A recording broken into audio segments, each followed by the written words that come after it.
Je vous remercie de me retrouver dans le cadre de cette guidance de juillet. L'occasion pour moi de vous signaler que le concours de juin est terminé et que le nom des deux gagnants a été annoncé sur l'onglet communauté de ma page. Il y a à nouveau un concours en juillet pour permettre à deux d'entre vous de remporter un tirage personnalisé et réalisé par mes soins.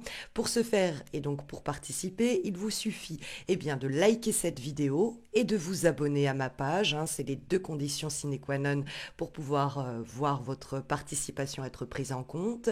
Et puis ensuite, soit vous me laissez un commentaire pour m'expliquer comment cet horoscope de juillet résonne en vous, et donc un des commentaires sera sélectionné et remportera un des deux tirages en croix à gagner.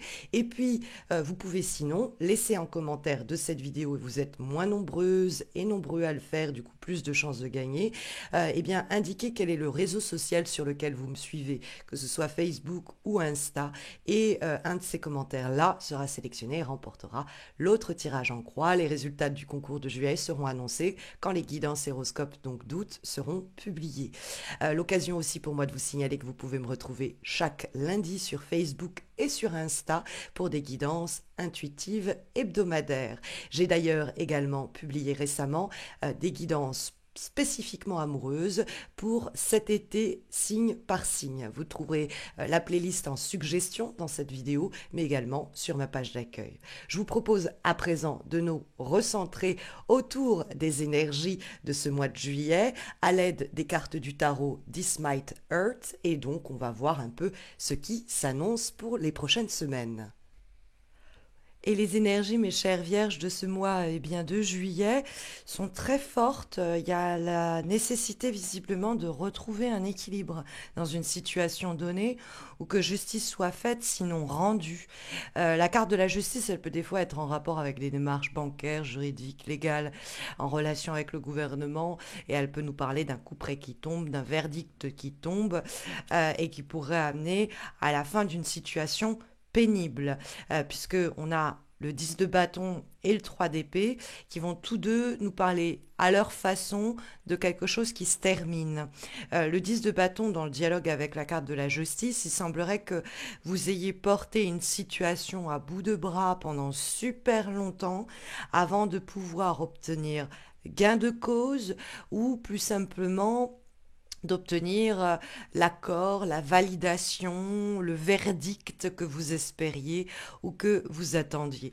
Il y a effectivement avec la carte de la justice, des éléments en lien avec la contractualisation d'une situation, sa légalisation, son officialisation par des éléments très concrets et pragmatiques. Ça permet d'ailleurs de remettre de l'ordre, parce que la justice, elle a cette balance entre les mains précisément pour permettre d'indiquer qu'un équilibre est trouvé ou doit être retrouvé.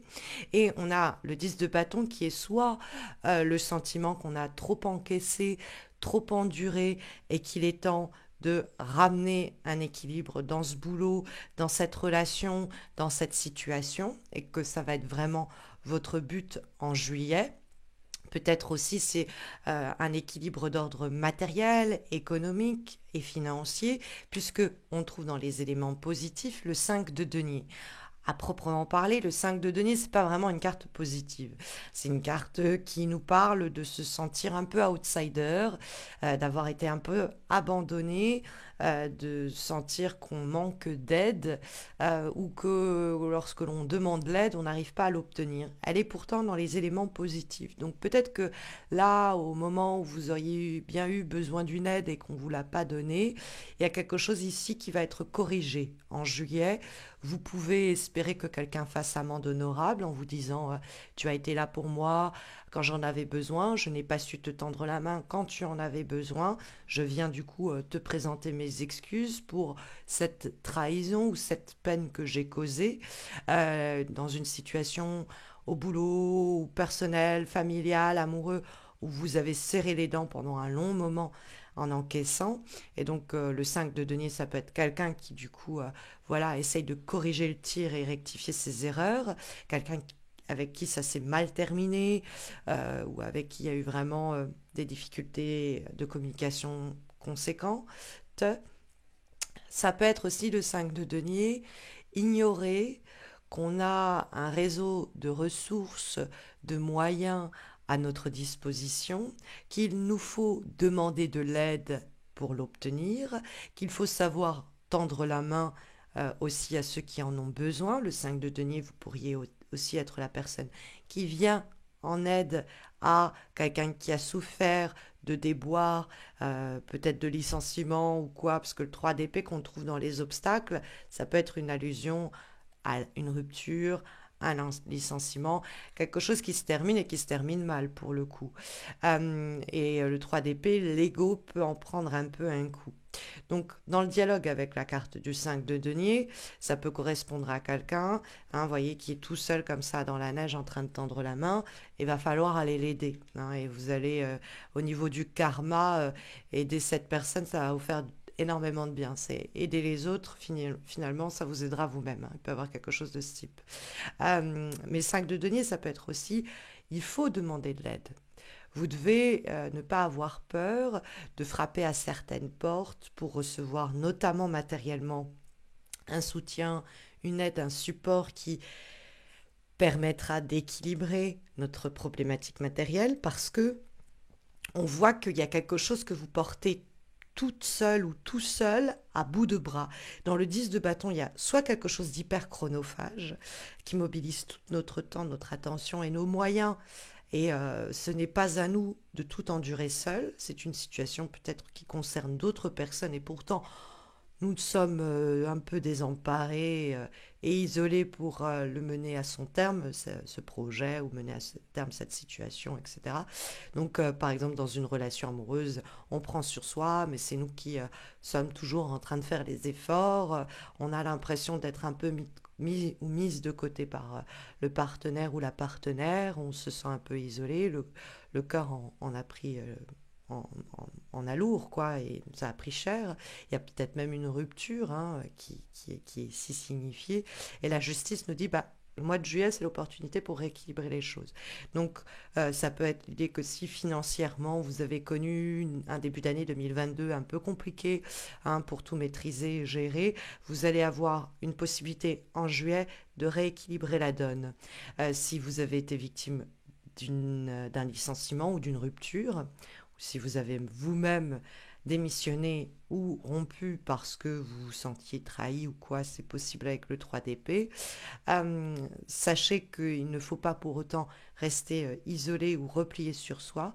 Entre le 10 de bâton et la carte de la justice, il y a l'idée que nos efforts, quels qu'ils soient, quelle que soit la thématique, en juillet, parce qu'ils sont en cours, ces efforts encore, ça débouche en juillet sur la justice. Donc ça peut être vraiment une décision juridique qui est rendue.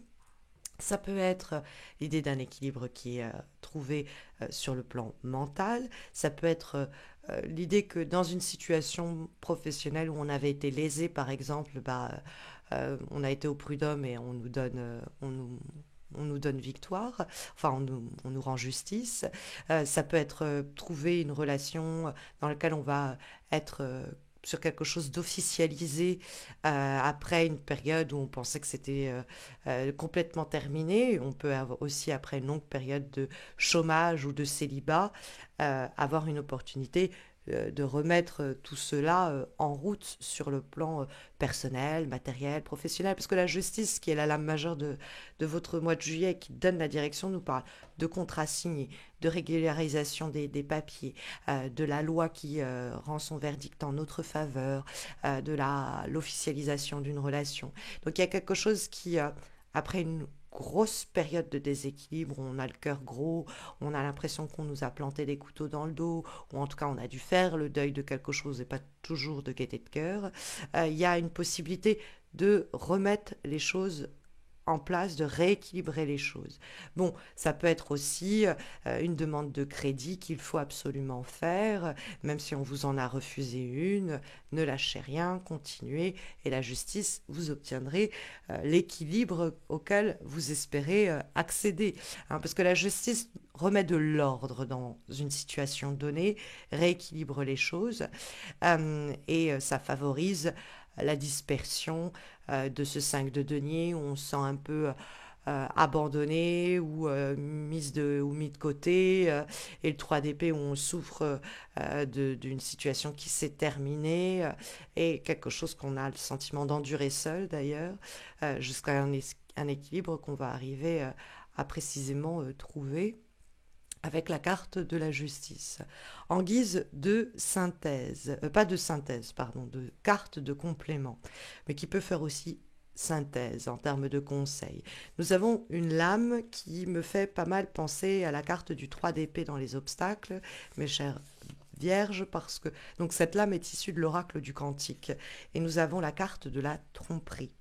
Donc c'est vrai que la tromperie, elle va mettre en rapport, alors là on voit des collègues, on voit celle-ci qui est en train de parler à celui-là, et elle, on voit bien qu'on lui parle dans le dos. Donc c'est une carte qui est en relation avec la trahison et la manipulation. Donc c'est l'idée de quelqu'un de votre entourage proche qui ne vous veut pas du bien, quoi, ou qui pourrait agir en votre défaveur. Ça peut être quelqu'un, ça peut être plusieurs personnes, par exemple au travail, ça peut être un ami, ça peut être un membre de votre famille, ça pourrait ne pas être une manipulation tout de go, hein, quelque chose d'un peu plus subtil, hein. Ah bon, ça peut être aussi l'idée d'être un peu trahi. On est impliqué peut-être aussi avec la justice dans une bataille juridique où on essaye de vous cacher des informations. Donc, faire attention à ce que l'on vous dit, rester alerte et se méfier. Bon, vous pourriez être la personne qui ment, vous pourriez nier quelque chose, ne pas accepter quelque chose. Or, il a absolument besoin peut-être que vous fassiez vous-même amende honorable. En tout cas, quoi qu'il arrive, que le problème soit en vous ou à l'extérieur, il y a la possibilité de se défendre, hein, et d'obtenir même un soutien si on le demande, et d'être peut-être dans notre juste droit pour le faire. Nous trouvons comme dernière énergie et dernier conseil, mes chères vierges, pour ce mois de juillet, une lame issue de l'oracle des moments mystiques, et nous avons la carte Tout est connecté. Donc ça pourrait nous dire qu'à prime abord, cette personne qui vous tape sur le système, ou cette situation qui ne vous convient pas, elle n'est pas connectée forcément à votre bien-être général, ou à votre capacité de vous en sortir matériellement, etc. Vous pourriez, à prime abord, ne pas voir comment tout est interconnecté, et comment cet élément-là qui vous préoccupe à ce sujet-là a aussi une répercussion négative sur cette situation-là, qui est pourtant beaucoup plus connexe. C'est les effets collatéraux d'une implication de plusieurs facteurs qui, du coup, pourrissent ensemble ou s'améliorent ensemble, hein. Ça pourrait vraiment être l'idée que ce que vous pouvez considérer comme être une blessure de l'ego ou quoi au caisse, et qui n'est pas forcément lié à ce sentiment plus large d'en avoir ras-le-bol ou d'être désemparé, ou le besoin que l'équilibre soit trouvé, ben en réalité ça va être l'idée que si tout s'implique et tout s'imbrique, donc on résout ça et tout le reste se résout également simultanément. Il y a un peu cette idée là, même sur le plan par exemple amoureux, ou personnel. D'ailleurs, sachez que sur le plan sentimental, j'ai réalisé des guidances amoureuses trimestrielles pour cet été. Vous pouvez les voir en suggestion là dans quelques instants, mais également sur ma page d'accueil. Et j'ai fait aussi une guidance amoureuse intuitive des premiers pas pour les relations dans les cadres desquels on se demande si on doit faire ou non le premier pas amoureux. Et là aussi, vous le trouverez dans quelques secondes en suggestion à la fin de cette vidéo, mais également sur ma page d'accueil. Vous savez aussi que chaque lundi, vous pouvez me retrouver sur Insta et Facebook pour des guidances intuitives. Et puis, si vous avez besoin d'une consultation en direct, d'un tirage personnalisé, ou même de vous former au tarot de Marseille, n'hésitez pas à consulter mon site pour le faire. Je souhaite à toutes les vierges et tous les vierges bonne chance pour les personnes qui participeront au concours de juillet pour remporter un tirage avec moi. Et puis je vous souhaite à tous et à toutes, mes chères vierges, une très belle entrée et une très douce entrée en période estivale. J'espère vous retrouver très vite. Prenez bien soin de vous.